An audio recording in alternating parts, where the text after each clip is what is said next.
Hey everyone, welcome back to Williamson Ridge Outdoors. Today I'm going to change the oil in our Kubota M6060. It is time for the oil change, and it doesn't take very long to do this, but it's something that I keep putting on the back burner. Every time that I go to use the tractor, I'm like, man, I need to get my oil changed. So today I'm going to go ahead and try to do that, but I'm also going to try to show it's really not that hard just to change the motor oil and the filter, and it only takes a few minutes to do this. So first thing, you want to take your oil drain plug loose, and you want to make sure you have a container big enough to handle the amount of oil that you're going to drain out of the machine. The M6060, I believe, holds right around 3 gallons, so we've got a 5-gallon bucket, so we should be good. We've got a 22 millimeter socket, lefty loosey, righty tighty.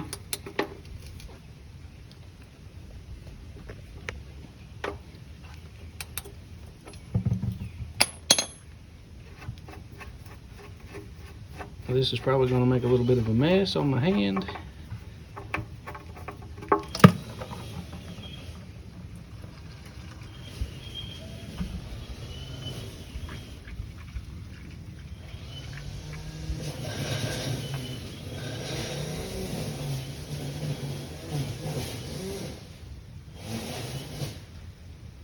I'm going to go ahead and pull the dipstick out of the engine too, just to kind of let it vent a little bit.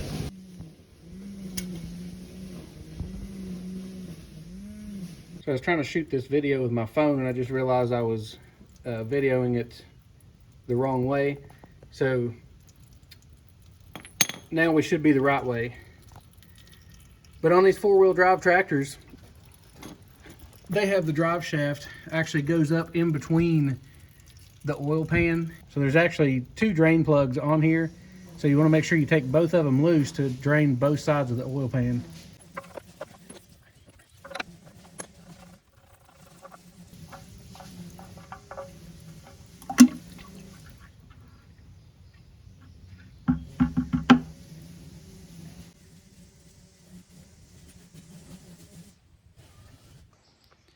So I'm gonna let that drain for a few minutes. I did warm the tractor up before I did this, so that's always a good idea to get that oil kind of stirred up and warmed up just a little bit so it drains out real good and clean. So I did do that, and so we're draining. So the next thing, we just got to pull off our oil filter. So as you can see, we're just down to barely dripping.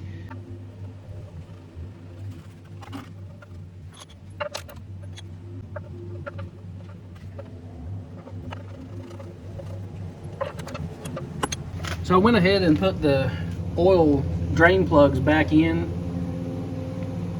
because I only have one drain bucket and I need to move it in order to get the oil from my filter. So we're going to go ahead and take the filter loose now. And I've already loosened this up using my strap wrench. This is one of the handiest tools that I use. Like anytime I'm changing oil on a vehicle or the tractor, lawnmower, anything, these strap wrenches are so handy. So I'm going to go ahead and just spin it loose. And I'm trying to do this without really needing any tools. So that's why I didn't remove this cover or anything. We shouldn't really need to anyways.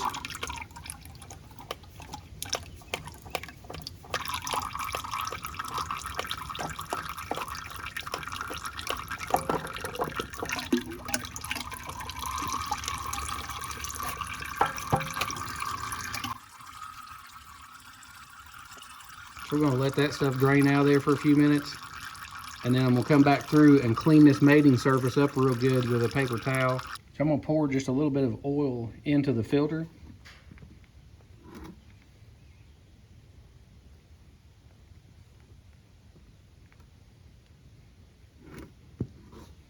Well, that didn't go exactly as planned.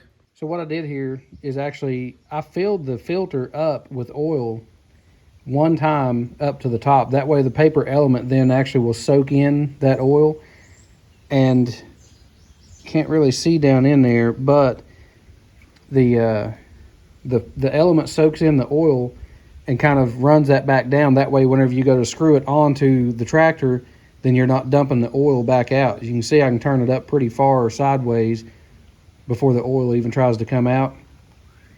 So if you continue to fill that up to the top, that will actually, when you go to screw it on, you'll just dump it all back out. We also have our mating surface there real nice and clean. So now we're just going to slide our filter back in there.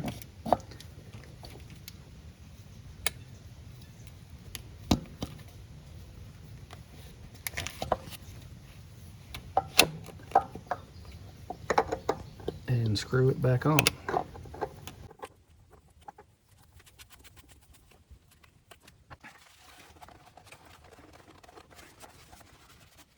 Now that we've got our filter spun back on, I'm gonna put my wrench on here, and I'm not gonna tighten this up very much. I'm only gonna go about a half a turn, maybe even, you know, I think they say a half to 3/4 of a turn once the mating surfaces touch, but I'm not sure if I'm actually gonna go that tight or not.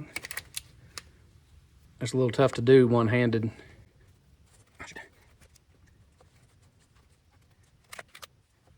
I think that feels plenty tight enough, and it's not, probably only went about a half a turn or so. Maybe even less than that, maybe a quarter. So we got that filter snugged up, and so now all we gotta do is just dump our oil back in. Like I say, I believe this tractor takes right about 3 gallons, but I'm gonna put 2.5 in it and then check it and see where we're at. This part's gonna be a little bit tricky. I left the front loader on my tractor on purpose because that adds to the time of, you know, changing the oil and stuff in here. And so I figured I'd just try to work around all that stuff, not take out any of the guards or anything like that little mesh screen that's over there by the filter. Could have moved that and made a little bit more room, but I'm trying to do it, you know, pretty much as simple as possible with as little of tools as possible and as quickly as possible. And so far, none of that stuff has really hindered me on being able to get to anything. It's just, you know, you just kind of have to work around stuff. And then, for instance, our funnel, you know, this would have a lot more room if the front loader was not on here. I'm gonna try to raise the oil up high enough and just kind of work it, pour it right down into the top of the funnel right there. And then hopefully we won't have too much spillage.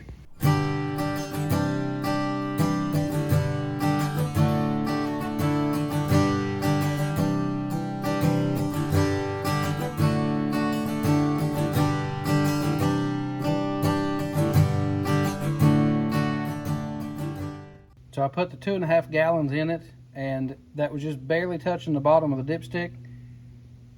So I went ahead and put another about a half gallon in it.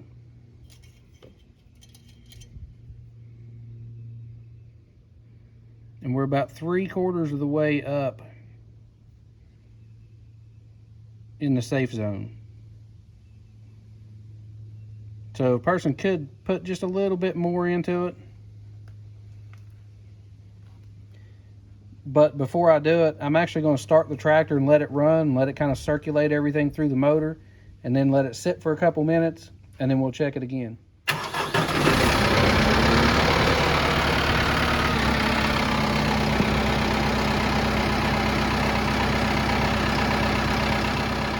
So I started it up, let it run for a minute. I shut it off and actually let it sit for a couple minutes. And now we're going to check the oil again. And you can see it's right about halfway, so the oil level is a little bit lower once it got into the filters and kind of pulled up through the motor and stuff. So I'm going to add just a little bit more to it because I'd like it to be 3/4 of the way in that safe zone. Maybe even kind of pushing, you know, a little bit closer to the full mark. That's just the way I always run my equipment. It's kind of run it a little bit more towards the full side than halfway or whatever. So that's just personal preference.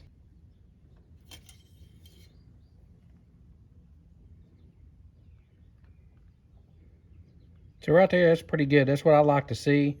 You can see it's not quite up to the full mark, but it's pretty close to it. That's kind of my preference right there. I don't know, that's maybe 7/8 or something on there, but I don't like it being plumb up to the full mark, but I like it being just right pretty close to it. So this is just right for us.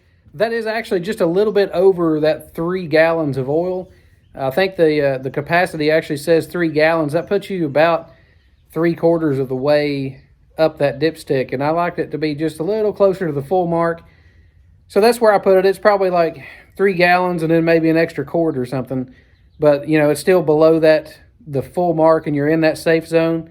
So everything is, you know, that's just kind of a little peace of mind that it's going to have enough oil in it to suit me anyways. Also, while it was running there a minute ago, I went through and checked the filters and the plugs and everything that we had loose and made sure there wasn't any leaks or anything while it was running.